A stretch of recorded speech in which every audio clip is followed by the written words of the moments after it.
Estamos en la tercera semana o tercer domingo de enero, que es el mes en el cual dedicamos a nuestro informe de gobierno en términos de que es donde sentamos o compartimos la visión, el propósito de la iglesia, por qué estamos aquí, por qué pasar el 2018 juntos como iglesia y hacer lo que hacemos.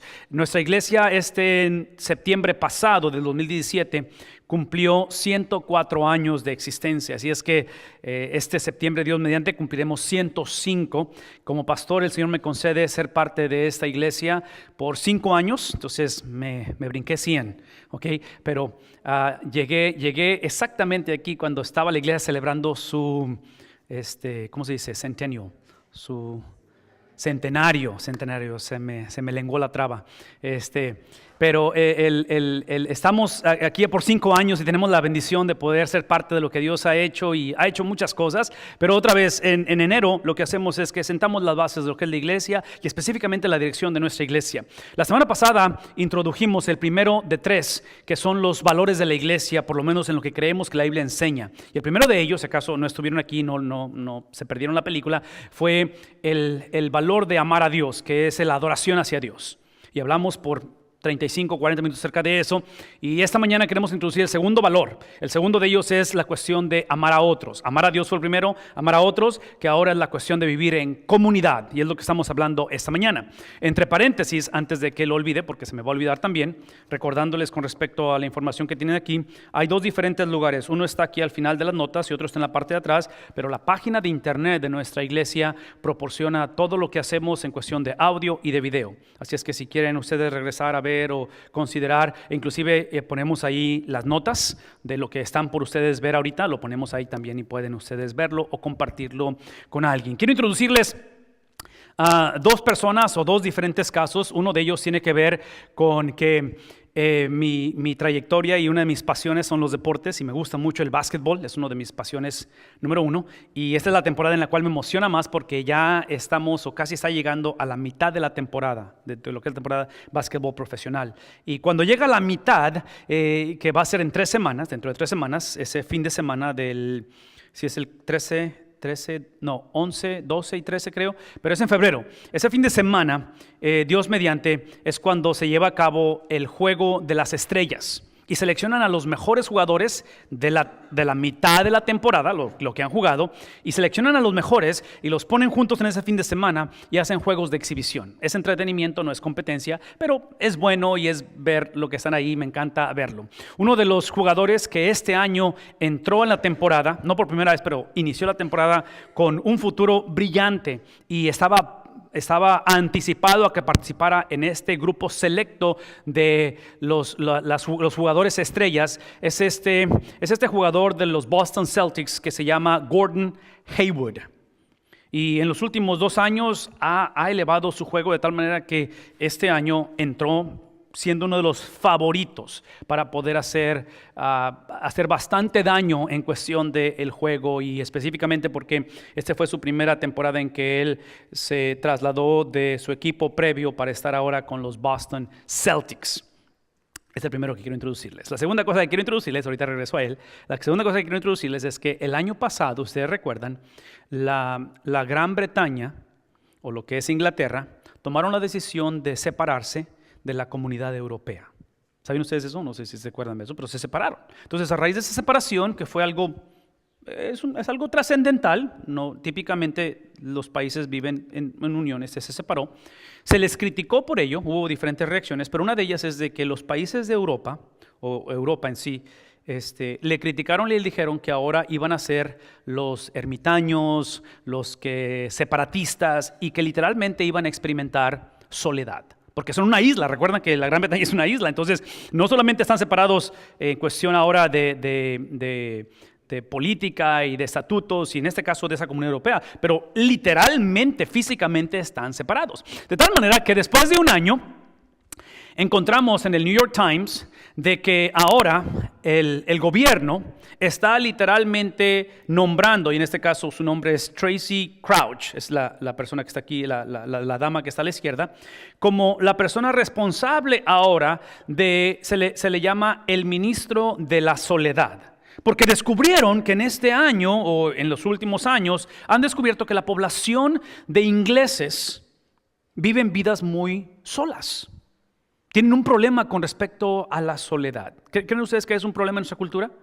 Definitivamente lo es, ¿no es cierto? La soledad es un problema serio. De tal manera que encontramos al primer ministro, que su nombre es Theresa May, es el nombre del primer ministro de Inglaterra, dijo lo siguiente.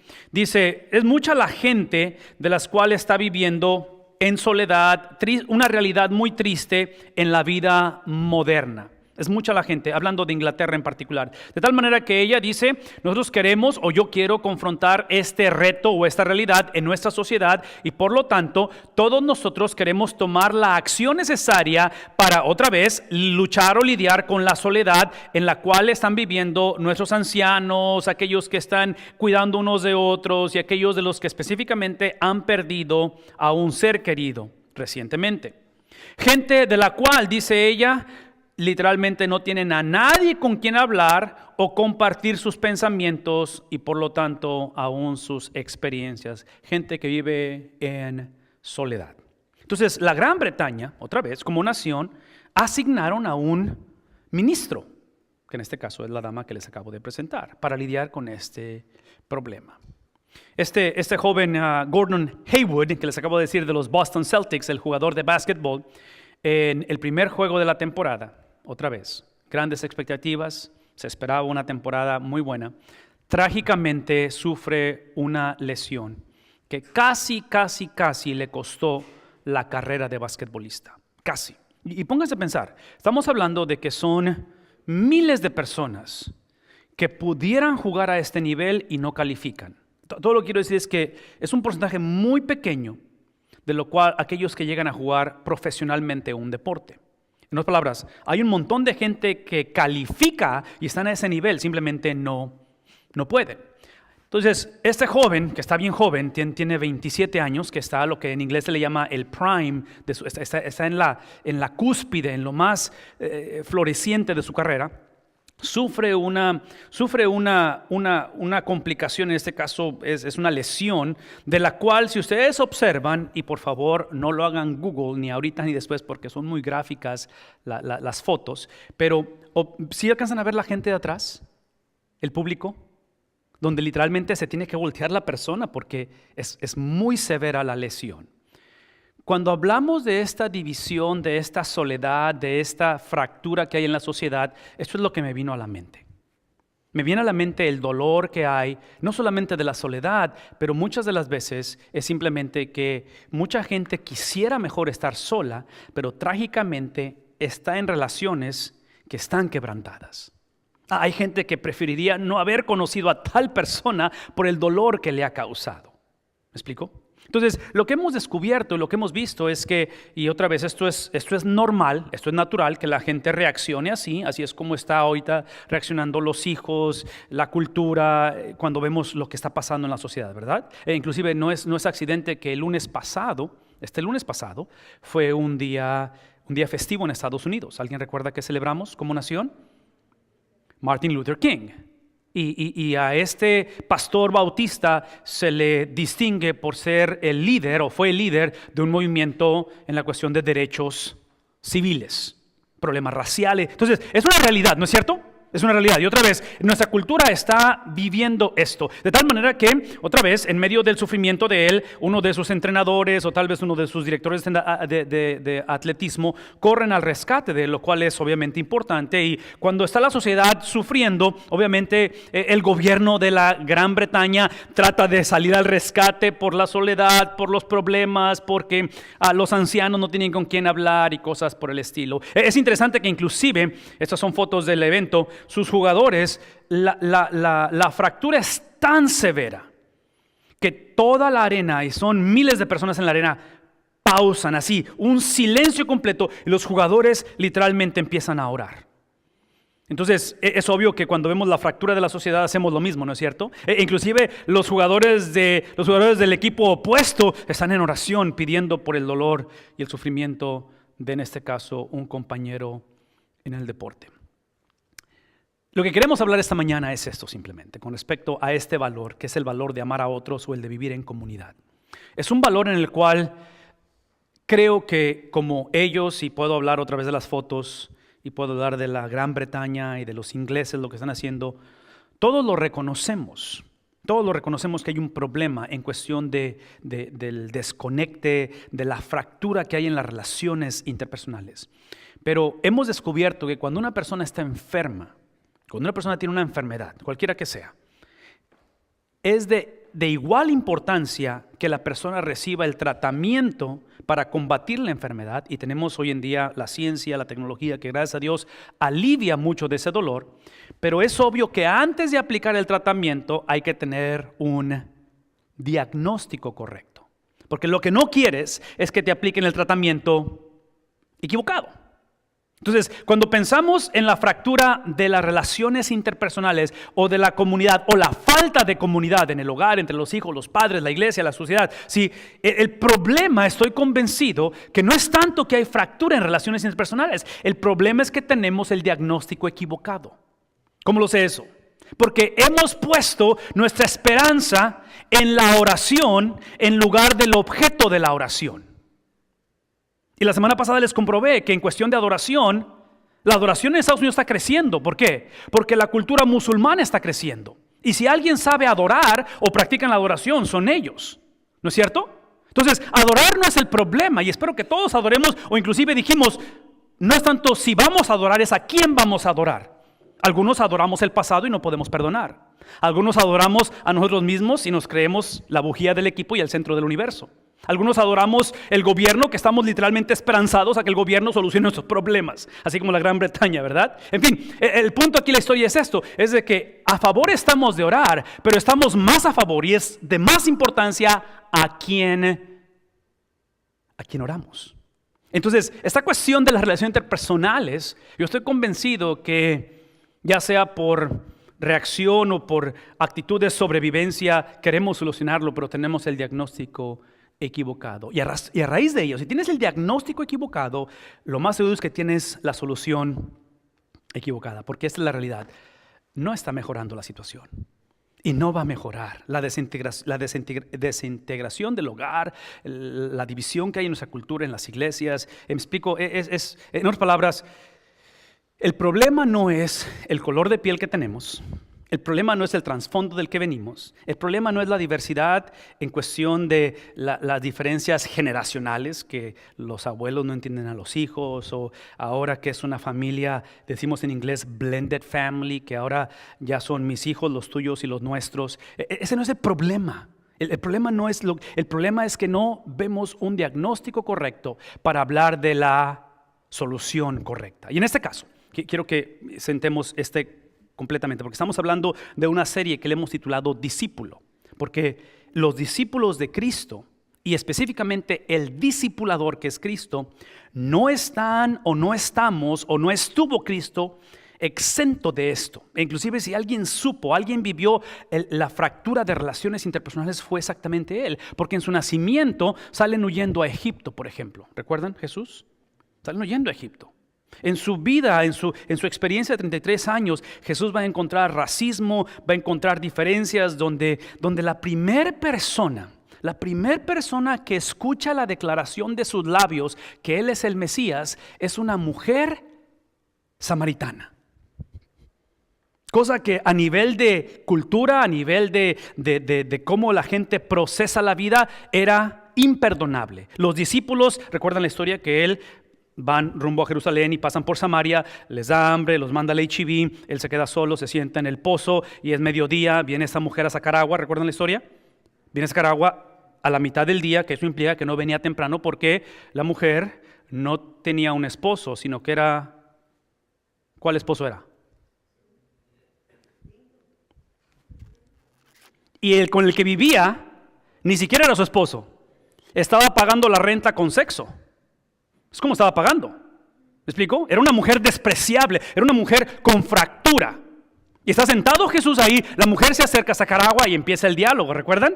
¿Recuerdan el diálogo? Si no lo recuerdan, lean la historia de la mujer samaritana y empieza ese diálogo donde Jesús eventualmente le declara quién es él. Y los discípulos vienen con las bolsas de H-E-B y literalmente las sueltan cuando lo ven, que Cristo, siendo un rabino, un maestro de la ley, esté hablando no solamente con una mujer, pero es samaritana.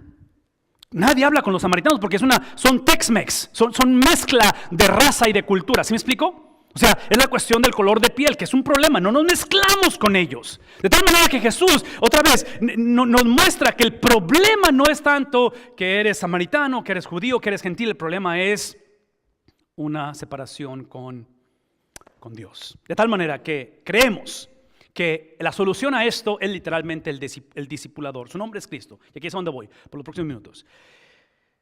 Al abrir la Biblia, quiero que leamos los próximos versículos a través de lo que estoy por decir.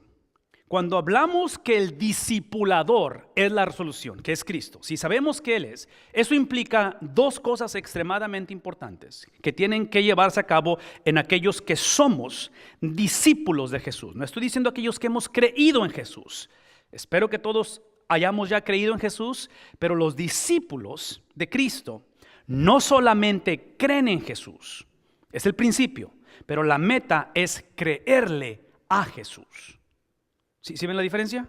Nada más creer en Dios, porque otra vez, muchos creen en Dios y hay momentos en la vida en que no haya nadie más que clamar más que a Dios o a un ser supremo o a algo más. Pero en este caso, ya no es tanto que creemos en Dios, pero los discípulos le creen a Dios a través de Cristo. Entonces, ¿qué implica ello? Esto es lo que implica. Dos cosas rápidamente. Tenemos que analizar que en momentos de fractura, en momentos de separación, en momentos de división, tenemos que ver cómo Cristo lidió con esas fracturas. Cómo Cristo navegó la traición de sus mismos discípulos, cómo Cristo navegó la situación con su madre María, la situación con alguien como su hermano pequeño llamado Santiago, que eventualmente cree en él, pero ya cuando Cristo se había ido, y tenemos una carta en el Nuevo Testamento llamado Santiago, pero aparentemente Santiago no creyó en Jesús cuando él estuvo vivo. Entonces había disfuncionalidad en su vida o en su relación familiar. ¿Cómo le hizo él? Lo interesante es, otra vez, no solamente las circunstancias de Jesús, pero en este caso, ¿cómo lidió él con el gobierno? Que el gobierno seguía siendo un gobierno romano, disfuncional y no amante de Dios.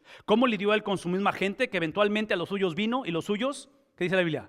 No le recibieron. ¿Sí? ¿Cómo le hace él en un momento dado cuando él literalmente absorbe, estando en la cruz, absorbe el pecado del mundo y literalmente el que no conoció pecado por nosotros se hizo pecado y eventualmente clama y dice: Padre, Padre, ¿por qué me has desamparado? Entonces, si alguna vez te has sentido donde tu vida se siente desamparada por la presencia de aquel que prometió caminar contigo, la pregunta no es por qué Dios lo hace, la pregunta es qué hago con lo que siento o con lo que percibo. Ese es el tema de esta mañana.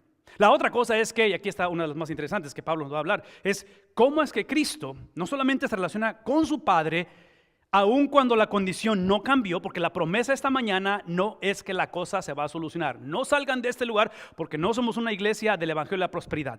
La iglesia de la Prosperidad te promete que nunca vas a pasar por esto. Eso no es lo que prometemos aquí, porque no lo dice la Biblia. La Biblia solamente te enseña que cuando esto le suceda a tus hijos, emocionalmente, físicamente, en cualquier otro índole, nos pase esto, lo que la Biblia nos está por enseñarnos es cómo debemos de procesarlo, no cómo debemos de evadirlo. ¿Sí vemos la diferencia? Porque es un necio el que piensa que esto nunca va a suceder. E inclusive yo diría esto: es un necio el que se acostumbra a vivir la vida de esta manera. Si el punto del sufrimiento y de la disyuntiva o de la fractura de nuestras relaciones interpersonales no es porque esas nos acercan a Dios, es simplemente porque el 80 al 90% son lo que llamamos en inglés self-inflicted. Nos las hemos causado a nosotros mismos, porque somos necios, porque otra vez, porque el diagnóstico está mal y la solución está obviamente mal. Entonces, Cristo no solamente está en una relación con el Padre, que se refleja en cómo procesa Él esto, pero Cristo vive bajo una sumisión al Espíritu Santo. ¿Cómo hizo Cristo eso? Qué bueno que me preguntaron, porque es exactamente lo que tengo en la presentación de esta mañana. Esto es lo que dice Pablo, capítulo número 2, del libro de Efesios, versículo número 11. Por lo tanto, siempre me gusta hablar de estas conjunciones gramaticales porque les dejo de tarea y les invito y les ruego y les imploro, lean versículos 1 al 10 esta tarde en casa. Después de comer, en lugar de estar en los teléfonos ahí, o abran tal vez la aplicación de la Biblia y lean, porque todo lo que acabo de explicarles por los últimos 10 minutos, 15 minutos, es el por lo tanto, es simplemente la condición del hombre ¿sí? Que es el diagnóstico, somos enemigos separados de Dios, y la solución a la condición que es el Evangelio, que es Cristo Jesús. Entonces, cuando explica eso, versículos 1 al 10, que no quiero que lo lean ahorita, los pueden leer después, observen esto, está diciendo él, por lo tanto, por todo lo que acabo de decir, recuerden, porque aparentemente se les estaba olvidando. Véanme tantito. Experiencias como estas, es fácil que se nos olviden las cosas. ¿Sí me explico? No quiero minimizar ni quiero pensar que estamos en un momento dado, a propósito, olvidándonos de las promesas de Dios, pero sufrimientos como estos van a cuestionar muchas veces, no tanto que creamos en Dios, pero si le vamos a creer a Dios. Y es lo que separa en esta mañana literalmente aquellos que simplemente decimos ser cristianos y aquellos que hemos crecido en un discipulado para Cristo. Recuerden ustedes que eran ¿qué cosa? Que estaban etiquetados simplemente por el hecho de dónde nacieron. Eventualmente tus contornos, eventualmente tu trasfondo obviamente influye. Acaba de salir un grupo de personas de este santuario, porque es el segundo culto. En el primer culto es un grupo de personas que son de un trasfondo completamente diferente al mucho de nosotros. ¿Sí me explico? Entonces es obvio que eso influye. Anteriormente eran gentiles, los cuales significa que estaban ustedes etiquetados, y no solamente etiquetados, pero estaban ustedes catalogados, eran ustedes parte eventualmente, y así era esto, de lo que se le llama los incircuncidados. Obviamente que el prefijo in significa que no estaban o que tenían la ausencia de, en este caso, la circuncisión. La circuncisión simplemente era el examen o era la experiencia física para el varón en este tiempo en el Antiguo Testamento, porque Pablo está hablando a las iglesias en Éfeso, en la cual la Biblia de ellos es el Antiguo Testamento. Entonces ellos se rigen por el Antiguo Testamento. Y en el Antiguo Testamento, para tú dejar de ser un prosélito, para tú dejar de ser una persona fuera de la familia de Dios, cuando tú entrabas, tenías que pasar por la circuncisión. Y Pablo está diciendo, esa circuncisión, sí, que era necesaria, en este caso para ellos, los movía de ser gentiles ahora a ser parte de la familia de Dios. De tal manera que dice, por aquellos que se llaman, en este caso los de la circuncisión o los judíos, la cual se hace en el cuerpo por mano humana. Observen el lenguaje. Y aquí es donde necesito hacer este comentario porque muchos tenemos esposas o tenemos hermanas o tenemos hijas o muchas de ustedes, damas, están en una estrella floja con movimientos feministas. ¿Saben de qué estoy hablando? El feminismo. Escúchenme tantito, por favor. No se me enojen ni pongan nada en Facebook, tranquilos, ¿ok? Nada más escuchen lo que estoy diciendo. Pasajes como estos son los que mucha gente, hombres y mujeres, específicamente mujeres, usan como razón para rechazar la Biblia cuando su trasfondo es el feminismo. Porque esto que acabo de explicar, observen que la cual se hace en el cuerpo por mano humana, es obvio que la mujer no puede ser circuncidada. Entonces la Biblia es patriarcal, la Biblia su enfoque es varones. ¿Sí me explico? La Biblia presenta a Jesús obviamente como el varón, Dios como padre, no como madre. En fin, todo esto lo menciono porque lo hermoso del Evangelio, que es lo que estamos por hacer, es que el Evangelio destruye todas esas ideas preconcebidas. Porque el punto de la historia es que la circuncisión simplemente fue un vehículo, fue un símbolo, fue una práctica que ayudó a llevarnos a una realidad. ¿Qué cosa? Que en un momento dado la circuncisión física, lo cual era necesaria en el Antiguo Testamento a través de Cristo, el discipulador, la circuncisión sigue siendo necesaria porque es un símbolo de pacto. La diferencia es que ya no es física, de lo cual yo digo gracias a Dios, pero ahora es, ¿dónde? El corazón, es espiritual. Entonces, el problema del ser humano, sí, puede ser diagnosticado y tiene que ser diagnosticado, porque una vez más, si tú estás enfermo, es importante que vayas a los mejores hospitales. Pero antes de que te proveen la mejor solución a tu problema, tienes que saber cuál es el problema. Porque por muy bueno que sea el medicamento, yo no necesito medicamento extra en mí. ¿Sí me explico? No me voy a voluntariar a una cirugía que no necesito. Pero si necesito una cirugía, denme el mejor cirujano. ¿Sí vemos lo que está pasando aquí?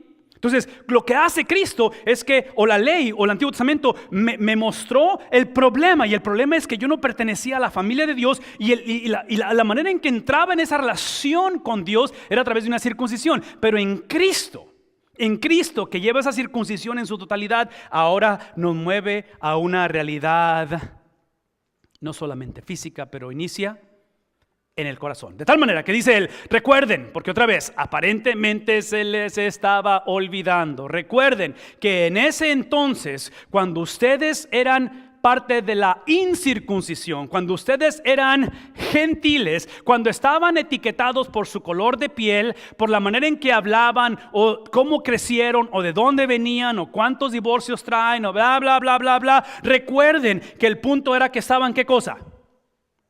En otras palabras, eso es lo que implica, porque en septiembre 19 de septiembre, este septiembre pasado, yo literalmente iba rumbo al puente cuando me para Ben, el pastor de jóvenes, y me manda un texto y me dice, ¿Ya te vas? ¿Ya te fuiste? ¿Te vas a ir? Le digo, sí, ya voy para el puente, porque yo salía a las 6, 7 de la tarde, salía de un vuelo de Reynosa a la Ciudad de México, porque tenía un compromiso en México, y el 19 de septiembre, este pasado, ¿qué sucedió? Un terremoto. Entonces me manda las fotos y me dice, no vayas o no puedes irte. De tal manera que me regreso y el resto es historia. Tengo todavía hasta la fecha un boleto abierto para poder ir a México, el cual no he usado. Pero el punto es este. En noviembre tuve la oportunidad de ir. Y cuando fui en noviembre, me tocó sentarme con familias, con pastores, con personas que compartieron el testimonio de experimentar el terremoto. Me tocó ver, obviamente, en la ciudad, cuando pasé y manejamos por la ciudad, ver los edificios afectados. Y el punto es este: la diferencia de edificios que cayeron y que se sostuvieron, la diferencia de edificios que solamente se movieron pero no se derrumbaron, fue literalmente, hasta cierta manera, los cimientos o el fundamento de cómo fueron construidos. Cuando la Biblia dice que ustedes estaban separados, la palabra separados implica diferente fundamento. Es lo que está diciendo. O sea, edificaron sus vidas, su juventud, su niñez, sus sueños, el sueño americano, todo eso. Y el problema no es lo que trataron de hacer. Todo lo que hicieron está bien, no hay ningún problema. Simplemente que el fundamento fue el equivocado. Porque nos hemos dado cuenta que los temblores, nos hemos dado cuenta que es cuestión de tiempo que la cosa se va a sacudir, ¿no es cierto? Y es necio el que piensa que el punto es que no se sacuda la tierra. Es necio, no existe tal cosa. Es simplemente la diferencia es que en lugar de estar separados, Ahora entendemos que esa separación tenía que ver con una ciudadanía de la cual estábamos excluidos. Hace 27 años, cuando yo vine a Estados Unidos y yo estudié, a diferencia que mi hija está en la misma universidad, mi hija ahora estudia porque ella es ciudadana americana, tiene los derechos a estudiar. Yo no los tenía, yo estudié con becas de estudiante internacional. Entonces no tenía esos derechos. Déjenme decir esto: toda persona que ha cambiado su ciudadanía, toda persona que esta mañana se ha unido en Cristo en el fundamento y ha entendido que el fundamento de la vida es Cristo, que se traduce en mí, véanme entendido, se traduce en mí, donde ahora mi cuerpo, como dice Pablo, va gradualmente desgastándose. ¿Todos? El cuerpo, el hombre exterior que dice Pablo, eventualmente va a terminar, por lo más seguro en nuestra generación, en un sepulcro. Pero dice Pablo, el hombre interior, ¿qué le pasa al interior? Porque el fundamento ha cambiado, me ayuda a entender que no soy un cuerpo con alma. Ahora en Cristo, porque mi fundamento ha cambiado, ahora entiendo que soy un alma con cuerpo. De tal manera que lo que ustedes ven, ¿sí? Esto que estamos lo que sentimos, lo que se enferma, no es lo que somos. Es parte de lo que somos y tenemos que cuidarlo, pero esto simplemente es lo que contiene lo que somos. ¿Qué es lo que somos? Somos espíritus, somos creados por Dios en el libro de Génesis, donde Él lo forma de la tierra y hace que en Él sopla en Él y lo hace ¿qué cosa? Un ser viviente. Nos da la habilidad de entender que ahora nuestra ciudadanía ya no es esto. ¿Sí se explicó? Y honestamente, más vale que no sea esto. Porque por mucho que me guste el valle y extraño mi mante, literalmente esto no es lo que tiene que haber más que esto. ¿Sí me explico? Nuestro espíritu desea algo más, pero eso algo más implica esta mañana, en cuestión de esa conexión con Dios, que como ciudadanos de un reino forense, un reino que no es de este mundo, esto es lo que implica, y aquí es donde quiero poner bien en claro esto, implica los únicos dos privilegios o derechos de los ciudadanos del reino de Dios, más en dos. Y quiero que las escriban, quiero que las pongan en Twitter o en Facebook o no sé dónde le quieran poner. O mándenselas a alguien por texto. La primera es que tenemos el derecho como ciudadanos con un fundamento diferente a servir. Tenemos ese derecho. Porque anteriormente sin Cristo, en cuestión de relaciones interpersonales, no era servir, era como el asadón. Si me casé contigo es porque tú me vas a servir a mí. Me casé contigo porque, ¿sí me explico? Si tengo ese trabajo es porque me va a producir. Es primero yo, después yo y el último yo. Entonces, cambia la dinámica donde ahora mi función es, ¿qué cosa? Es servir. Ese es el derecho que tengo. Segundo derecho que tengo como ciudadano del reino de Dios. Es el de caminar el resto de mi vida en similitud a Cristo. Es caminar como Cristo caminó, como Él pensó, como Él sintió, como Él habló, como Él procesó la vida. De tal manera que dice Él, esa es la razón, porque ahora cuando hemos cambiado el fundamento y cuando somos ciudadanos del reino, es que ahora antes éramos ajenos, ahora obviamente nos ha conectado a ¿qué cosa? A los pactos de la promesa. El pacto de la promesa en el Antiguo Testamento, era simplemente que el hombre tenía que obedecer y tenía que producir. Es obvio que el hombre no obedeció y desde el principio de la creación, ¿qué hace Adán y Eva? Cuando la serpiente se hace presente, Dios les dijo, no coman de el fruto, ¿verdad? Les dijo claramente. ¿Y qué es lo primero que hicieron? ¿Obedecieron? No, desobedecieron. Por lo tanto, no produjeron lo que Dios... Lo único que produjeron literalmente, y ven tantito, porque esto es difícil de hablar. Lo que produjeron es que produjeron hijos, que son una bendición. Pero ¿recuerdan la historia de los hijos? ¿Cómo termina entre Caín y Abel? ¿Qué produjeron entre ellos? Produjeron muerte, asesinato, separación no solamente de Dios o con Dios, pero separación entre ¿quién? Entre ellos. Entonces, el hombre en el pacto del Antiguo Testamento fue llamado obediencia y producción. Lo hermoso del Evangelio esta mañana es que a través de Cristo, la obediencia y producción no ha cambiado, porque estas dos cosas no estuvieron basadas en quién era el hombre. No estaban basadas en que Adán y Eva tenían que llevarse bien, que Caín y Abel fueran buenos hermanos. Todo estuvo basado desde el principio en la esencia de Dios, en quién es Dios, en el fundamento inmovible. De tal manera que esa obediencia y producción nunca cambió. Lo único es que Dios lo puso, Dios lo dio, Dios lo estableció, no para que el hombre lo pudiera hacer. Lo dio como diagnóstico para que el hombre se diera cuenta que no iba a poder hacerlo. Y el mismo Dios que demandó y pidió y ejerció justicia, de tal manera que cuando se hace presente ante Adán y Eva y la serpiente, a la serpiente le dice, como castigo, ¿qué va a hacer? ¿Te vas a arrastrar? A la mujer le dice, ahora va a ser ¿con qué? Con dolor, que vas a concebir y ahora te vas a someter ¿a quién? Te vas a someter a la autoridad de tu esposo. Para el hombre le dice, con el sudor de tu frente labrarás. En otras palabras, Dios ejerce justicia. Véame tantito. En el Nuevo Testamento la justicia de Dios sigue siendo presente, pero el mismo Dios que demandó justicia en Cristo proveyó al justificador. En Cristo, la ira y la venganza que produjo la desobediencia del hombre y que produjo la falta de similitud al corazón de Dios, esa ira, esa venganza, esa muerte que de acuerdo a Romanos dice que la paga del pecado es muerte, Dios tenía que depositarla en alguien. Y viendo la condición del hombre, Dios amó tanto la humanidad y amó sus promesas, lo que Él prometió, amó el hecho de que Él no cambia, que es inmutable, que Él proveyó su mismo Hijo para depositar en su Hijo lo que debió de haber dado a nosotros. Y el que no conoció pecado, una vez más, libro de Gálatas, por nosotros se hizo pecado. Entonces, el pacto del Nuevo Testamento sigue siendo la misma obediencia y justicia, la misma obediencia y producción, pero no la de nosotros. Sí, esto es lo hermoso del Evangelio, que esta mañana necesitas descansar en Cristo, donde no eres tú llamado a amar a tu cónyuge o a tus hijos o a tu suegra. Eres llamado a amar a Cristo, y a través de Cristo amas a la esposa, a través de Cristo amas a la suegra, a través de Cristo amas a otros. Esta experiencia, conforme oramos, es la que nos pone a Cristo, que ha sido dado a nosotros como el justificador, en el cual sin Él estábamos lejos de ¿quién? Pero ahora, ¿qué ha pasado? Porque lo hermoso del Evangelio no es que nos llevemos bien, no es que haya armonía, no es de que ahora ya no nos divorciemos. Lo hermoso de Cristo no es de que mis hijos no atravesarán más problemas. Lo hermoso de Cristo es que independientemente que suceda, el acercamiento es ¿con quién?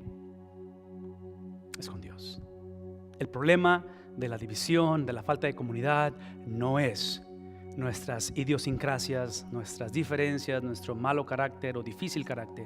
Es la ausencia de Dios, de tal manera que ese Dios, una vez más, ese Dios nos acercó, ese Dios nos proveyó a Cristo Jesús a través de su sangre. Es el justificador que nos ha movido de una nacionalidad, judíos, gentiles, judíos, no judíos, a una familia espiritual, donde esta mañana toda persona que se acerca a Cristo pierde el derecho de verse unos a otros a través del color de piel que tenemos, a través del idioma que hablamos. Entendemos que no somos, una vez más, no somos cuerpos con alma, somos alma con cuerpo. Entonces, conforme hacemos lo que hacemos y enfrentamos los problemas que enfrentamos, tienen que pulir, tienen que desarrollar, tienen que crecer la presencia de Dios en mí, que es espíritu, que es el espíritu de Cristo en mí, su Espíritu Santo, de tal manera que ahora su espíritu radica en mí.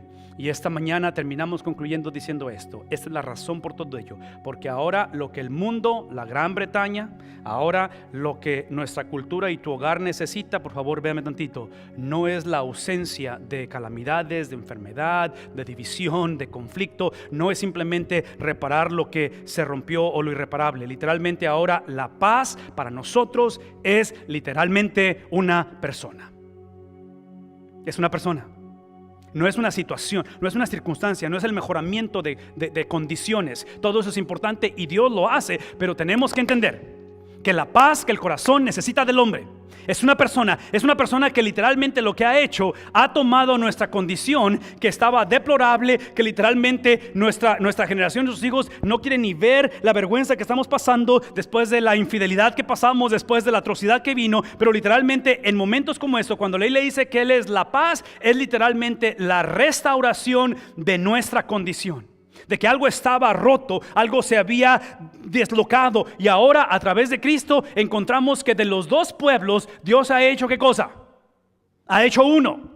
De que ahora no hay judío, no hay griego, no hay hombre, no hay mujer, no hay niño, no hay adulto. Es simplemente una familia en el Señor, de la cual esta familia tiene una misión y una misión solamente. Ahora en la cual entendemos que la lucha no es contra carne ni sangre, sino contra huestes de maldad. El libro de Efesios va a decirnos en el capítulo 6 acerca de la armadura de Dios, porque tenemos que hacer ¿qué cosa? Derribar literalmente todo muro que está causando enemistad y separación entre nosotros. Mi problema con la iglesia de Cristo es que aparentemente somos conocidos no por nuestra habilidad de derrotar el muro, pero somos conocidos por nuestra apatía a ese muro. Hemos caído en esta actitud en la cual nos hemos conformado a simplemente ver la posibilidad de paz en lugar de entender que es la voluntad de Dios su paz. Dejemos de ser la generación que pensamos que la cosa puede cambiar y entendamos que todo lo que hemos hablado es porque es un mandato divino de parte de Dios. El precio a pagar para ser literalmente lo que Pablo dice en Corintios, embajadores de Cristo, para encarnar el ministerio de la reconciliación. El último que trató de hacer eso le costó su vida en un madero. Por eso Pablo dice: con Cristo estoy juntamente obedeciendo el mandato. No estoy viendo las posibilidades de que la cosa cambie. Ahora yo soy el agente de cambio. Ahora a través de una vida de servicio. ¿Recuerdan los privilegios de ese ciudadano del reino? Es servir y caminar en similitud a Cristo. Si tienes hijos que están solteros, yo diría que estos serían las dos cosas que yo pondría como prerequisito para que mi hija tenga novio o mi hijo tenga novia: que sea una persona que sirva y que camine en similitud a Cristo. ¿Qué les parece eso como perfil? Chequen el perfil en Facebook para ver si es una persona de servicio o es una persona que exige. ¿Cómo trata a sus padres? ¿Cómo trata a sus patrones en el trabajo? Porque si es una persona que todo lo que quiere es beneficiarse a él, probablemente así va a tratar a tu hijo o a tu hija. Si es una persona que no aprende a caminar en similitud a Cristo y excusa las posibilidades y quiere consejería y quiere todo esto, lo cual es importante y qué bueno que existe, pero una vez más, iniciamos la conversación diciendo que la respuesta nuestra no está en la Gran Bretaña asumiendo, poniendo un gran ministro o un ministro para la soledad. ¿Qué es la respuesta? La respuesta es obediencia al mandato divino de Jesús.